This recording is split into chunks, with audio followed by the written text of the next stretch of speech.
15º domingo do tempo comum. Primeira leitura, Isaías 55, 10 a 11, Salmo 64. Segunda leitura, Romanos 8, 18 a 23, Evangelho, Mateus 13, 1 a 23. Mateus 13 é um capítulo dedicado ao ensinamento de Jesus sobre o reino dos céus através de parábolas.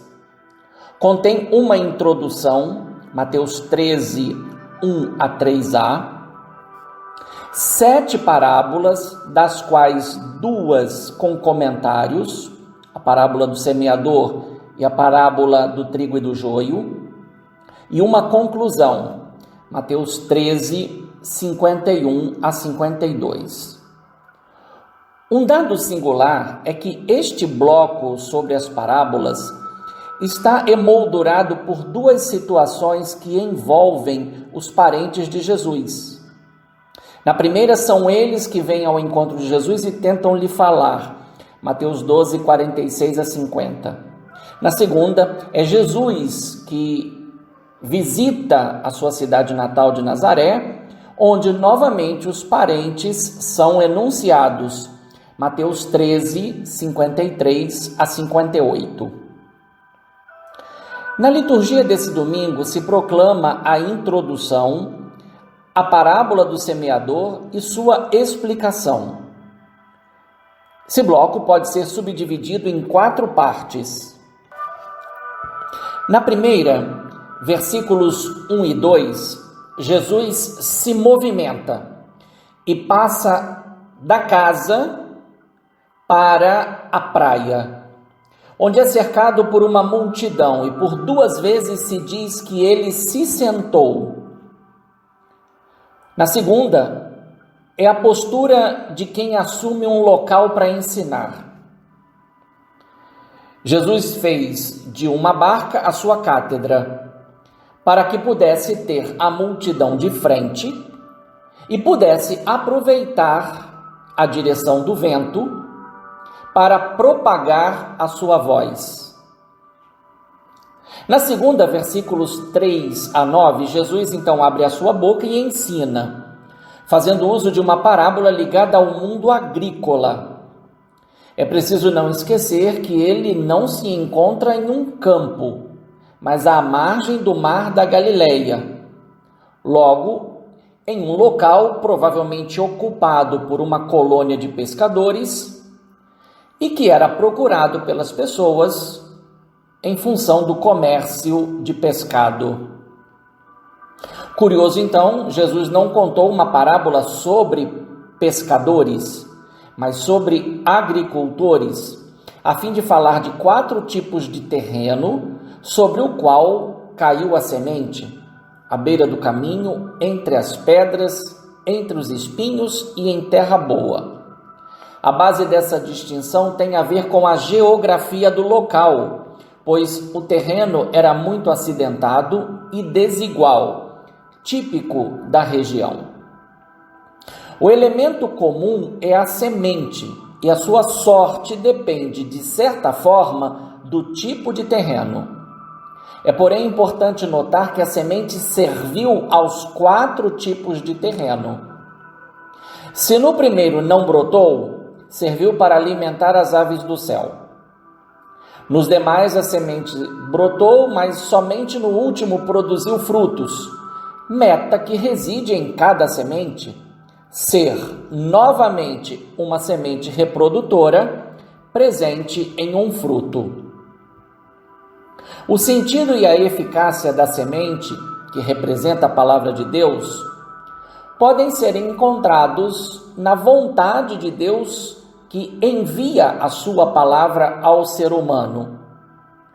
Um olhar pode ser feito para a primeira leitura, Isaías 55, 10 a 11. Na terceira, versículos 10 a 17, está a interpelação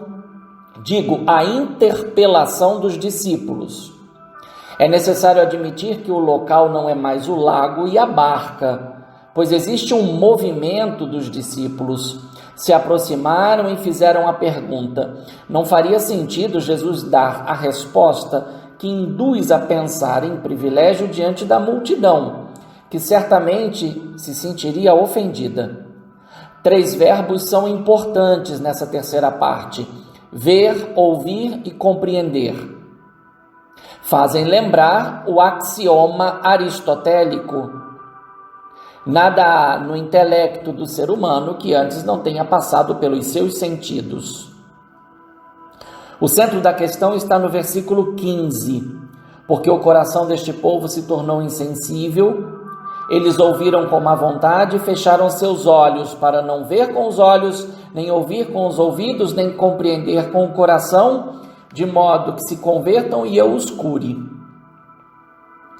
É central, porque sobre o conteúdo desse versículo, Jesus propôs a antítese: felizes sois vós, porque vossos olhos veem e vossos ouvidos ouvem. Note-se que o coração não foi citado, porque a fase da compreensão somente chegará com o mistério pascal e o consequente dom do Espírito Santo, que é o mestre interior, porque ensina todas as coisas e relembra tudo o que Jesus disse.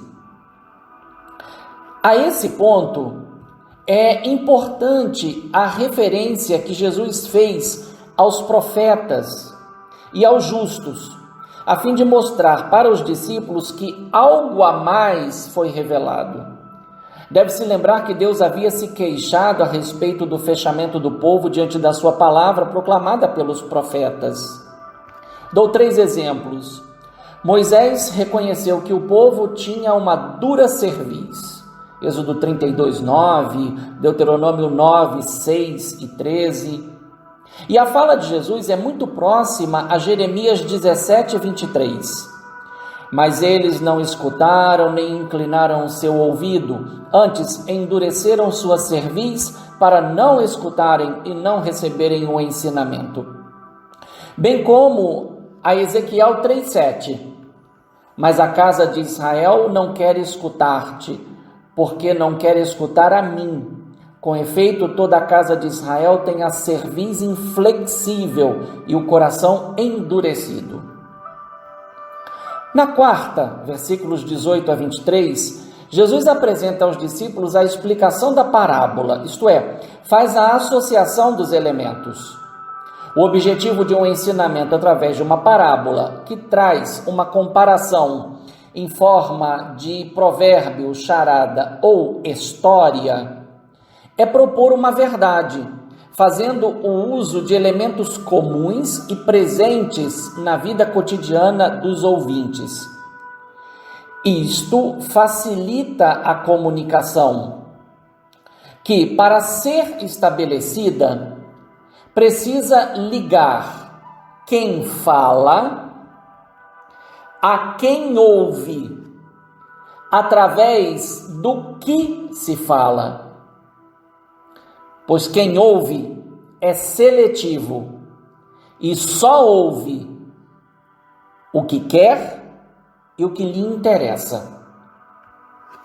Deveríamos lembrar de 2 coisas em nossas pregações. Em primeiro lugar, que Jesus não falava em uma língua estranha, mas em uma linguagem simples. Quer comunicar. Em segundo lugar, que o povo só escuta o que quer e raramente escuta o que precisa escutar. Encerro a reflexão com uma questão. Por que aos discípulos foi dado a conhecer os mistérios do reino dos céus? Deixo 2 indicações.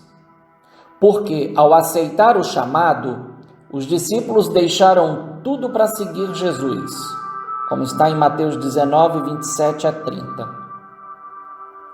E porque os discípulos devem aprender com Jesus para poder ensinar os futuros discípulos a não se fecharem à palavra de Deus, como vai aparecer no final do Evangelho, Mateus 28, 18 a 20. Para isso, os discípulos, em primeiro lugar, devem estar convencidos de que são chamados a testemunhar a presença e a eficácia da palavra de Deus em um mundo muitas das vezes hostil e causador de sofrimentos, mas que também ele aguarda a sua libertação e que esta chega com a manifestação dos que se revelam filhos de Deus. É o que está em Romanos 8, 18 a 23.